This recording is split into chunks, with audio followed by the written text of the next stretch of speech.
নমস্কার, সুপ্রভাত। রবিবার শুরুয়ে সকালে নিয়ে এলাম মুখোমুখি। আজ আমরা এমন একজন মানুষের মুখোমুখি হতে চলেছি যাকে সকলে কাজের মানুষ বলে জানেন। তিনি কাজ পাগল লোক, কাজ করতে ভালোবাসেন। হাওড়া জেলা পরিষদের পূর্ত কর্মাধ্যক্ষ তাপস মাইতি আমার একেবারে স্নেহের ভাই। আজকে আমরা মুখোমুখি হচ্ছি তাপস মাইতির। তাপস, এনকে ডিজিটালে তোমাকে স্বাগত। নমস্কার আপনাদেরকেও, আপনাদের পুরো এনকে ডিজিটাল পরিবারকে আমার শুভেচ্ছা। ধন্যবাদ।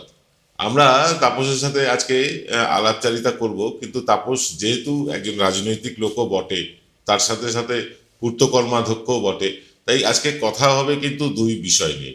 প্রথমে আসবো তাপসের কাজের পরিধি নিয়ে। তাপস, তুমি হাওড়া জেলা পরিষদের পূর্ত কর্মাধ্যক্ষ, তারপরেও ডোমজুড়ের রাস্তাঘাটের অবস্থা এত খারাপ কেন? না দেখুন, ডোমজুড়ের রাস্তাঘাট অনেক ডেভেলপমেন্ট হয়েছে আগের থেকে। জানেন, কেন্দ্র সরকারের একটা আমাদের যে সড়ক যোজনার টাকা বন্ধ দীর্ঘদিন ধরে, সেখানে আমরা অনেক রাস্তা করতে পারিনি।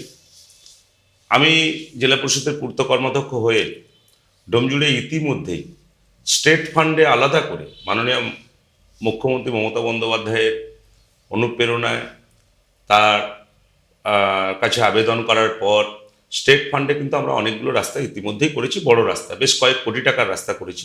আচ্ছা। আপনারা জানেন ইতিমধ্যেই পথশ্রী 2 হয়েছে, 3 হয়েছে, এবং গত কয়েকদিন পূর্বেই আমাদের মাননীয় মুখ্যমন্ত্রী মমতা বন্দ্যোপাধ্যায় পথশ্রী 4 করেছেন। সেখানে ডোমজুড় বিধানসভা কেন্দ্রে 50টা রাস্তা নতুন করে আমরা শুরু করেছি, যার কাজ শুরু হয়ে গেছে, এবং আশা করি আগামী বিধানসভা নির্বাচনের মধ্যেই, চলাকালীন বা তার আগেই, ডোমজুড়ের সমস্ত রাস্তা আমরা একটা সুন্দর জায়গায় নিয়ে যেতে পারবো। তার মানে তুমি ডোমজুড়বাসীদের আশ্বাস দিচ্ছ যে আগামী বিধানসভার মধ্যে তাদের আর এই খানাখন্দ ভরা পথে চলতে হবে না? একদম নিশ্চিত থাকুন। যতক্ষণ বাংলার দায়িত্বে আছেন মুখ্যমন্ত্রী মমতা বন্দ্যোপাধ্যায়, আমরা যে বিধানসভা থেকেই আমাদের সমস্যার কথা ওনার কাছে তুলে ধরি, তিনি তার সমাধান করেন। এবং আমরা যেখানে পথশ্রী যখন শুরু হয়নি, তখন স্টেট ফান্ডে, সরাসরি স্টেট ফান্ড থেকে আমরা অনেক রাস্তা করেছি। এখন পথশ্রীর মাধ্যমে হচ্ছে। আমরা জেলা পরিষদ থেকেও অনেক রাস্তা করেছি, পঞ্চায়েত সমিতি করছে, আমাদের পঞ্চায়েতগুলো কাজ করছে। সব মিলিয়ে ডোমজুড়ের রাস্তাঘাটের সমস্যা, আশা করি যেগুলো খারাপ আছে সেগুলো সমাধান হয়ে যাবে। হ্যাঁ, দর্শকরা আপনারা নিশ্চয়ই আশ্বস্ত হলেন, আগামী 2-3 মাসের মধ্যে ডোমজুড়ের রাস্তাঘাট আবার পুরনো অবস্থায় ফিরে আসবে। তবে পুরনো অবস্থায় ফিরে আসবে না সেচ ব্যবস্থা। রাজীব ব্যানার্জি যখন ডোমজুড়ের বিধায়ক ছিলেন এবং সেচ মন্ত্রী ছিলেন, সেচের ব্যবস্থা বলুন, নিকাশি ব্যবস্থা বলুন, ঢালাও কাজ হয়েছিল। তাপস, আমরা দেখেছি রাজীব ব্যানার্জি যখন দল ছেড়ে চলে গেলেন, তারপর থেকেই নিকাশি এবং সেচের ব্যবস্থা একেবারে ভেঙে পড়েছে ডোমজুড়ে। এইটাকে এই 2 মাসের মধ্যে কি করে নতুন করে আবার তৈরি করবে? না, আপনারা দেখেছেন এবছর অতিবর্ষণ হয়েছে, বেশ কিছু জায়গা জলমগ্ন হয়েছে, মানুষ প্রশ্ন তুলেছে। কিন্তু সেচের কাজ যে হয়নি একদম তা না। আমরা খালগুলোকে নতুন করে খনন করছি। আপনারা জানেন, মূল যে খালে জল আসার, যে গ্রাম থেকে, পাড়া থেকে যে জলগুলো আসে, সেগুলো আমরা 100 দিনের কাজের শ্রমিকরা যারা, তারা সেই ড্রেন নিকাশি নালাগুলো পরিষ্কার করতো। আপনারা জানেন দীর্ঘ 5 বছর ধরে আজকে 100 দিনের টাকা বন্ধ। স্বভাবতই যে কাজগুলো পঞ্চায়েত স্তরে হওয়ার কথা ছিল, 100 দিনের শ্রমিকদের মাধ্যমে যে ড্রেনগুলো পরিষ্কার হওয়ার কথা ছিল, সেগুলো না হতে পারার জন্য কিছুটা জল নিকাশি ব্যবস্থা ব্যাহত হয়েছে, এটা অস্বীকার করার উপায় নেই। কিন্তু আমি পূর্ত কর্মাধ্যক্ষ হওয়ার পর জেলার বিভিন্ন মিটিংয়ে আমাদের মাননীয় জেলা শাসকের কাছে আবেদন করার পর, সেচ দপ্তরে সরাসরি আবেদন করার পর অনেকগুলো কাজ করেছি আমরা। যেমন শেওড়াপোতা আপাস টিমের যে কাজটা, ফেজ 2 এর কাজটা আমরা করেছি 17 কোটি টাকা দিয়ে। আজকেই আমি গিয়েছিলাম আমার নির্বাচন ক্ষেত্র চকপাড়া, সাপুইপাড়া এবং বালি মিউনিসিপ্যালিটি জল নিকাশের একটা প্রধান যে ব্যবস্থা, সেটা হচ্ছে হাওড়া ড্রেনেজ ক্যানেলের ক্যানেল 2, ড্রেনেজ ক্যানেল 2।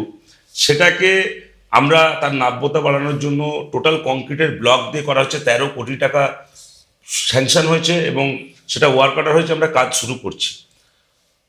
এর বাইরে আমরা কতগুলো টেন্ডার করেছি ইরিগেশনের সাথে। আমার গত বৃহস্পতিবারও কথা হয়েছে, তাদের সাথে বসেছিলাম। সেখানে আপনার বাইগাছি খাল, যেটা সরাসরি বালি খালের গিয়ে জলটা পড়বে, তার তারপর আপনার আমাদের ড্রেনেজ ক্যানেল 4, 5 এগুলো কাজ হচ্ছে, মানে টেন্ডার হয়েছে, কাজ হবে। এই কাজগুলো আমরা আগামী বর্ষার আগে একটা জায়গায় পৌঁছতে পারবো।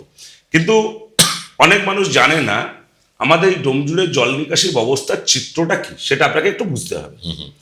ডোমজুড়ের যে জল, এই জলটা আমাদের হাওড়া ড্রেনেজ ক্যানেল একদম, যদি বালিজগাছা ব্লকের পোর্শন থেকে শুরু করি, শ্যাওড়াপোতা ড্রেনেজ ক্যানেল 2 ব্রাঞ্চ 3 হয়ে মূল ড্রেনেজ ক্যানেল হয়ে একদম নাজিরগঞ্জ হয়ে গঙ্গায় পড়ে একদম। এবং জানেন হাই টাইডের সময় গঙ্গার নাব্যতা কমেছে। জল যে পোর্শনে আমার ক্যানেল থেকে, ড্রেনেজ ক্যানেল থেকে গঙ্গায় যাওয়ার কথা, গঙ্গার নাব্যতা কমে যাওয়ায় সেখানে জল ফুলে থাকছে, জলটা নিতে পারছে না। এবং হাই টাইডের সময় আপনি একটা জিনিস দেখবেন, প্রায় 11 ঘন্টা 11.5 ঘন্টা আমাদের লক গেট বন্ধ রাখতে হয়। তাই আমি পূর্ত কর্মাধ্যক্ষ হওয়ার পর মাননীয় মুখ্যমন্ত্রী, আমাদের হাওড়ার মাননীয় জেলাশাসকের মাধ্যমে আমরা কেএমডিকে, হাওড়া মিউনিসিপ্যাল কর্পোরেশনকে আমরা আবেদন করেছিলাম। এবং অত্যন্ত আনন্দের সেটা হচ্ছে নাজিরগঞ্জে ড্রেনেজ ক্যানেলে যাতে এই হাই টাইডের সময় লক গেট বন্ধ থাকলে পাম্পিং স্টেশনের মাধ্যমে জলটাকে ফেলা যায়, তার জন্য ইতিমধ্যে 100 কোটি টাকা বরাদ্দ হয়েছে, যেটা Bally municipality, Howrah municipal corporation, Balijagachha block, পাডলি ডোমজুর ব্লকে মানুষের অনেক উপকার হবে। না, আমরা যতদূর জানি এই বালি বলো, হাওড়া বলো বা ডোমজুর বলো, এই লাইফ লাইন বলে সরস্বতী নদীকে জানা হতো একটা সময়। মানে এখান থেকে বিভিন্ন ব্যবসা বাণিজ্য হতো একটা, মানে আমি অনেক দিন আগের কথা বলছি। কিন্তু এই সরস্বতী নদীটা মজে আছে দীর্ঘদিন। এই মজে থাকার কারণে মানে ড্রেনেজ ব্যবস্থা যেটা বা সোয়ারেজ ব্যবস্থা, সেটাকে ঠিক করে রিস্টোর করা যাচ্ছে না 3টে জায়গাতেই। ডোমজুড়েও যাচ্ছে না, হাওড়াও যাচ্ছে না, বালিও যাচ্ছে না। তো এই ব্যাপারে তোমরা 3 পক্ষ এক জায়গায় বসে এরকম কোনো কি বন্দোবস্ত করতে পারো না, যে সরস্বতী নদীটাকে আবার নতুন করে নাব্যতা বাড়িয়ে বা নতুন করে খনন করে নদীটাকে নতুন করে চালু করতে? দেখুন, সরস্বতী নদী, এটা আপনি যেটা বলেছেন একদম বাস্তব। মজে গেছে, খনন হয়নি, সংস্কার হয়নি, এবং মানুষ তার নিজের সাথে প্রচুর বেআইনি দখলদার বসে গেছে। আমরা আজকে ড্রেনেজ সিস্টেম নিয়ে বলছি। সবার আগে আমি জনগণের কাছে আবেদন করব, যে কোনো খাল নালা আমরা যখন সংস্কার করি, দয়া করে সরকারকে দোষারোপ করার আগে নিজে ভাববেন যে আমি আমার বাড়ির আবর্জনাটা কেন খালে বা ড্রেনে বা নদীতে ফেলবো। ঠিক এই জায়গাটা যদি আপনারা করেন, তাহলে আমাদের অনেক সুবিধা হয়। আমরা দেখছি কোনো খাল আজকে পরিষ্কার করলাম, তার পরদিনই মানুষ আবর্জনা ফেলে বন্ধ করে দিচ্ছে। আরেকটা আছে, জানেন আপনারা, বামপন্থী শাসনকালে সরস্বতী নদী নিয়ে কিন্তু কোনো কাজ হয়নি। না, যতটুকু কাজ হয়েছে আপনারা দেখেছেন, আমাদের গঙ্গা থেকে মাকড়দাহ পর্যন্ত সংস্কারের কাজ কিন্তু মাননীয় মুখ্যমন্ত্রী মমতা বন্দ্যোপাধ্যায়ের নেতৃত্বে মামাটি মানুষের সরকার প্রতিষ্ঠিত হওয়ার পর হয়েছে। এবার এত দীর্ঘ সময় একটা নদী মজে যাওয়ার ফলে তার যে তীরবর্তী অংশগুলো দীর্ঘদিন ধরে একদম পাকা কনস্ট্রাকশনের মধ্যে দিয়ে, বড় বড় বিল্ডিংয়ের মধ্যে দিয়ে জায়গা বেদখল হয়ে গেছে। এবং এই বেদখল হয়ে যাওয়ার ফলে আপনি যে ক্যানেলটাকে সংস্কারের কাজ করবেন, সেটা করতে গেলে এত লিটিগেশন আসছে, সেটা নিয়েও আমাদেরকে ভাবতে হচ্ছে। তবে আমাদের সরকারের চিন্তাভাবনা আছে, সেচ দপ্তরের চিন্তাভাবনা আছে, আমাদের সাথে যতটুকু কথা হয়, যে সরস্বতী নদীকে আগামী দিন হয়তো তার পুরনো জীবন ফিরিয়ে দেওয়া যাবে না, কিন্তু আগামী দিনের সেচ ব্যবস্থা বজায় রাখার জন্য, হাওড়া হুগলির সেচ ব্যবস্থা বজায় রাখার জন্য এবং আমাদের নিকাশি ব্যবস্থা বজায় রাখার জন্য সরস্বতী নদীকে অনেকটাই রূপ ফেরানো গেছে, পুরনো রূপ ফেরানো গেছে। এবং সেটাকে নিয়েও অনেকে রাজনীতি করেছে। দেখবেন যারা বলে জল জমে যাচ্ছে, নিকাশি ব্যবস্থা হচ্ছে না, আবার যখন আমরা এই কাজ সংস্কার করতে যাই, তারাই তাদেরকে রাজনৈতিক উদ্দেশ্যে সরকারকে বাধাপ্রাপ্ত করার জন্য, সরকারের কাজকে ব্যাহত করার জন্য তারাই তাদেরকে রাজনৈতিক উস্কানি দেয়। এটাও কিন্তু বন্ধ হতে হবে। একটা কথা, রাজনীতি করার আমাদের অনেক জায়গা আছে যেগুলো মানুষের সমস্যা। শুনুন, একটা জায়গায় জল জমে থাকলে, জল নিষ্কাশন ব্যবস্থা ঠিক না থাকলে, সেখানে কিন্তু শুধু তৃণমূল কংগ্রেসের কর্মীরা বা তৃণমূল কংগ্রেসের সমর্থকরা ক্ষতিগ্রস্ত হয় না, সেখানে সমস্ত রাজনৈতিক দল, যারা যাদের গণতান্ত্রিকভাবে ভোট দেন, তাদের সমর্থকরাও ক্ষতিগ্রস্ত হন। তাই আমি বিরোধী দলের কাছে আবেদন করব, যখন কোনো উন্নয়নের কাজ হবে, দলমত নির্বিশেষে পাশে থাকুন, সরকারের পাশে থাকুন, কাজটা জনগণের জন্য হচ্ছে, এটা আমি আবেদন করব। তাপস, তার মানে তুমি বলতে চাইছো যে ভোট যাকে খুশি দিন, কিন্তু ডেভেলপমেন্টে সরকারের পাশে থাকুন। শুনুন, এবং তাপস খুব গুরুত্বপূর্ণ একটা কথা বললো যে সত্যি আমাদের মানে জনসচেতনতা এত কম যে আজ যদি কোনো ড্রেন বা খাল সংস্কার হয়, কালকেই সেখানে আবার ময়লা ফেলা শুরু হয়। এর জন্য সচেতনতা দরকার, মানুষের মধ্যে অ্যাওয়ারনেস দরকার। সেটা আপনারা জানেন, এর আগেও আমরা এই নিয়ে অনুষ্ঠান করেছি পরিবেশ নিয়ে, আমরা আগামী দিনে আরও করব। তাপসের সাথে আমাদের কথাবার্তা জারি থাকবে, তবে ফিরে আসছি ছোট্ট একটা বিরতির পর। এবার সাধ্যের মধ্যেই হবে মধ্যবিত্তের স্বাদ পূরণ। নতুন বাড়ি, নতুন স্বপ্ন, সুখের নতুন অধ্যায় শুরু হোক এই উৎসবে।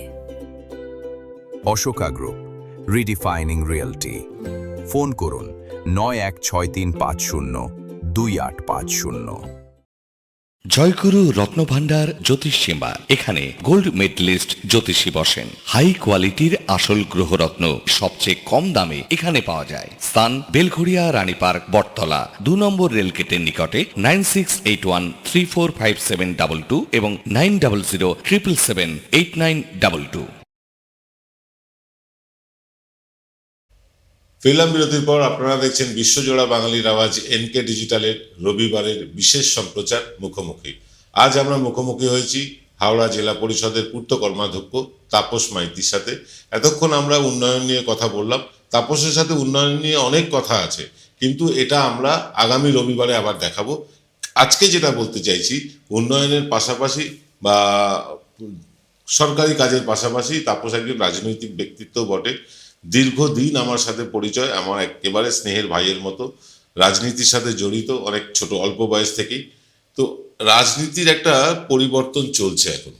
একটা সময় ছিল যখন 2011 পরিবর্তন আসবে, 2008 থেকে হাওয়া উঠেছিল।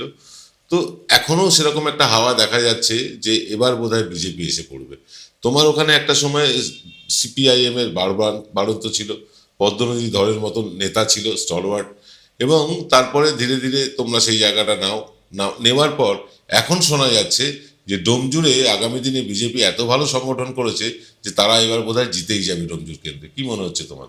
না, আপনার কাছ থেকে শুনে এটা একটু অবাকই হচ্ছি যে বিজেপি বোধহয় ক্ষমতায় চলে আসবে বা জিতে যাবে ডোমজুর। দেখুন, আমরা তো একসময় সিপিএমের বিরুদ্ধে লড়াই করতে করতে এই জায়গায় এসেছি, সংগঠন করেছি। আজকের দিনে একদিকে মাননীয় মুখ্যমন্ত্রী মমতা বন্দ্যোপাধ্যায়ের নেতৃত্বে জনমুখী পরিষেবা উন্নয়নের কাজ, আর অপরদিকে আমাদের অধিনায়ক সেনাপতি অভিষেক বন্দ্যোপাধ্যায়ের নেতৃত্বে সংগঠন।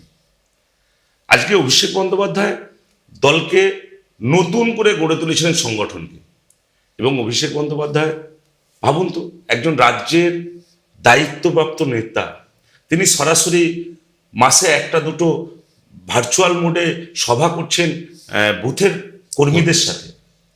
তো আজকে নেতারা বাদ দিন, একদম সর্বোচ্চ নেতৃত্ব অভিষেক বন্দ্যোপাধ্যায় গিয়ে ভার্চুয়াল সভা করছেন বুথের কর্মীদের সাথে। কর্মীরা চার্জ। এমনিতেই মানুষ মমতা বন্দ্যোপাধ্যায়ের উন্নয়নের পক্ষে আছে, তার সাথে একটা নির্বাচন করতে গেলে, দল পরিচালনা করতে গেলে সংগঠন দরকার। আমরা ডোমজুড়ে যে সংগঠন গড়ে তুলেছি, হয়তো সাংগঠনিক ক্ষেত্রে একটা শক্তি এবং মানুষের সমর্থন, মমতা বন্দ্যোপাধ্যায়ের নেতৃত্বে সরকারের উন্নয়ন, এই দুটো সম্মেলন এমন একটা জায়গায় আছে। ডোমজুড়ে আগামী 50 বছরের বিরোধীদেরকে ভাবতে হবে ডোমজুড়ে মমতা বন্দ্যোপাধ্যায়ের দলকে উৎখাত করে অন্য কোনো দল ক্ষমতায় আসে। তার মানে বলছে ডোমজুড়ে মানে বিজেপির কোনো সম্ভাবনাই নেই। দেখুন, আপনি আপনার চ্যানেল নিশ্চিতভাবে এসআইআর এর অনেক কিছু কভার করেছে। এই যে এসআইআর চলছে, মানুষের এত দুর্ভোগ, মানুষকে প্রতিদিন হয়রানি করা হচ্ছে। একজন মানুষ ডোমজুড়ের লাইনে দাঁড়িয়ে মারা গেলেন, এত মানুষের এনুমারেশন ফর্ম ফিল আপ করতে হচ্ছে। আপনি তথ্য দিয়ে বলুন, ডোমজুড় বিধানসভা কেন্দ্রে 3,16,000 ভোটার, 3,16,000 ভোটারের মধ্যে 2% এনুমারেশন ফর্ম কি বিজেপি ফিল আপ করেছে? তারপর তো ভোটে জেতার স্বপ্ন দেখবে। আমরা দায়িত্ব নিয়ে বলতে পারি, আমাদের বুথে বুথে তৃণমূল কংগ্রেসের BLA 2 থেকে শুরু করে আমাদের কর্মীরা, আমাদের বুথের সভাপতি থেকে শুরু করে নেতৃত্ব, পঞ্চায়েতের জনপ্রতিনিধি অন্তত 80 থেকে 90% ফর্ম, এনুমারেশন ফর্ম মানুষের বাড়ি বাড়ি গিয়ে ফিল আপ করে দিয়ে এসছে। এর প্রভাব কি পাবো না? না, একটা তো ঠিকই বলেছ যে অভিষেক বন্দ্যোপাধ্যায় এমন একটা বৈপ্লবিক সিদ্ধান্ত নিয়েছেন যেটা এর আগে ভারতবর্ষে কোনো রাজনৈতিক দল করেনি। সেটা হচ্ছে ভার্চুয়ালি টেকনোলজিকে ব্যবহার করে একদম বুথ স্তরের কর্মীদের সাথে কথা বলা। এটা বোধহয় ভারতবর্ষে এখনো পর্যন্ত কোনো রাজনৈতিক দল করেনি। এটা নিঃসন্দেহে তোমাদের একটা অক্সিজেন দিচ্ছে ঠিকই, কিন্তু আমি বলতে চাইছি যে ডোমজুড়ে যেখানে বিজেপি 4%, 4.5% ভোট পেত, সেইখানে বিজেপির এত বাড়বাড়ন্ত হলো কি করে? এটা কি তোমাদের সাংগঠনিক ব্যর্থতা? না, এটা আপনি যদি একটু সমস্ত ভোটের ফলাফলগুলোকে লক্ষ্য করেন বিগত নির্বাচনে 16, 11, 14, 19, 24 তৃণমূল কংগ্রেসের ভোট পার্সেন্টেজ কিন্তু কোথাও কমেনি, না, বেড়েছে উল্টে। দেখবেন মার্ক্সবাদী কমিউনিস্ট পার্টির যে ভোট পার্সেন্টেজ ছিল সেটা কমতে কমতে ঠিক বিজেপি যে জায়গায় ছিল সেটায় সিপিআইএম এসছে, সিপিআইএম এর জায়গাটা বিজেপি দখল করছে। ওরা নিজেদের মধ্যে আন্ডারস্ট্যান্ডিং করে নিয়েছে, আমরা ঠিক আছে, মানুষ আমাদের সমর্থন বাড়ছে, আমাদের পার্সেন্টেজ বাড়ছে। আমার আজকের শেষ প্রশ্ন সেটা হচ্ছে যে নওশাদ সিদ্দিকী, হুমায়ুন কবির এরা মুসলিমদের মধ্যে প্রভাব বিস্তার করছে। ডোমজুড়ের একটা বিস্তীর্ণ এলাকায় মুসলিমরা বসবাস করেন এবং দীর্ঘদিন শান্তির সাথেই বসবাস করেন। এবার কি মনে হয় যে এই হুমায়ুন কবির বা নওশাদদের প্রভাবে তৃণমূলের মুসলিম ভোট কমবে ডোমজুড়ে? দেখুন, মমতা বন্দ্যোপাধ্যায় বাংলার মানুষের জন্য কাজ করে চলেছে। বিভেদের রাজনীতি যারা করে, ধর্মের রাজনীতি যারা করে, তাদের করতে দিন। মানুষ উন্নয়ন চায়। একটা সরকার, একটা রাজনৈতিক দল, শুনুন, আমি হিন্দু ধর্মের মানুষ, আমার ধর্মের প্রয়োজন হলে আমি মন্দিরে যাব, আমার ধর্মীয় যারা গুরু আছেন, আমাদের ব্রাহ্মণ, পুরোহিত, তাদের কাছে যাব। আর আমার গ্রামের উন্নয়নের জন্য, আমার পাড়ার উন্নয়নের জন্য, আমার সমাজের উন্নয়নের জন্য আমি সরকারের কাছে যাব, প্রশাসনের কাছে যাব। মমতা বন্দ্যোপাধ্যায় প্রশাসক হিসাবে তিনি সমস্ত ধর্মের মানুষ, সমস্ত কমিউনিটির মানুষ, সমস্ত জায়গার উন্নয়ন করছেন। তাই যারা ধর্মের রাজনীতি করছে তারা ধর্মের জায়গায় থাক, আমরা উন্নয়নের নিরিখে আগামী দিনেও মানুষের ভোটে জয়ী হবে। এবং ডোমজুড়ে আপনাকে বলি, আমি যেহেতু ডোমজুড়ের সভাপতি দলে, আমি অনেক সংখ্যালঘু মানুষের সাথে আমার প্রতিদিনের মেলামেশা। কোথাও তারা বলে না যে অন্য কোনো কেউ ধর্মের নামে যারা আছে তারা মুসলিম সম্প্রদায়ের মানুষ বলেই মুসলিম সম্প্রদায়ের সব মানুষ তাদেরকে ভোট দেবে, এটা হতে পারে না। মানুষ ভোট দেবে উন্নয়নের নিরিখে, মানুষ ভোট দেবে বাস্তব। এই যে বিভাজনের রাজনীতি, বিভেদের রাজনীতি, আজকে ঘুরিয়ে তো তারা আজকে ভোট কাটার মানে কি, তারা দেখবেন সবাই লাইনে কথা বলছে, বিজেপির যে লাইন সে লাইনে কথা বলছে, বিজেপিকে সুবিধা পাইয়ে দেওয়ার জন্য। এবং বাংলার মানুষ, হিন্দু, মুসলিম, সব ধর্মের মানুষ নির্বিশেষে যারা বাঙালির বিরুদ্ধে পদক্ষেপ গ্রহণ করছে, যারা বাংলায় অর্থনৈতিক অবরোধ করে বাংলার উন্নয়নকে স্তব্ধ করে দিতে চাইছে, যারা বাংলা ভাষা বলার জন্য বাঙালিকে অপমান করছে, যারা বাংলা ভাষা বলার জন্য বাংলাদেশি বলে দাগিয়ে দিচ্ছে, তাদের বিরুদ্ধে ধর্মের ভিত্তিতে নয়, বাঙালি জাতিসত্তা হিসাবে প্রতিবাদে সামিল হবে, গণতান্ত্রিকভাবে ভোট বাক্সে তার প্রমাণ দেবে। এবং শুধু ডোমজুড় বিধানসভা নয়, পশ্চিমবঙ্গের 294টা বিধানসভায় তার ফলাফল পাবেন মমতা বন্দ্যোপাধ্যায়ের পক্ষে। আমাদের অনেক কথা বাকি রয়ে গেল, কারণ আমি যেটা একটু হিন্ট দিয়ে রাখি আপনাদেরকে, যে ডোমজুড়ের উপর দিয়ে প্রায় বুক চিরে বেরিয়ে গিয়েছে একটা হাইওয়ে। সেই হাইওয়েতে বিভিন্ন রকম অনৈতিক কাজকর্ম হচ্ছে, কাটা তেলের ব্যবসা হচ্ছে। এই সব কিছু নিয়ে আমরা কথা বলবো আমার প্রিয়, অত্যন্ত স্নেহধন্য আমি তাপসের সাথে কথা বলবো আগামী রোববার। আজকের অনুষ্ঠান এখানেই শেষ করছি, তাপসের সাথে বাকি কথা হবে আগামী রোববার ঠিক এই সময়। নমস্কার। নমস্কার।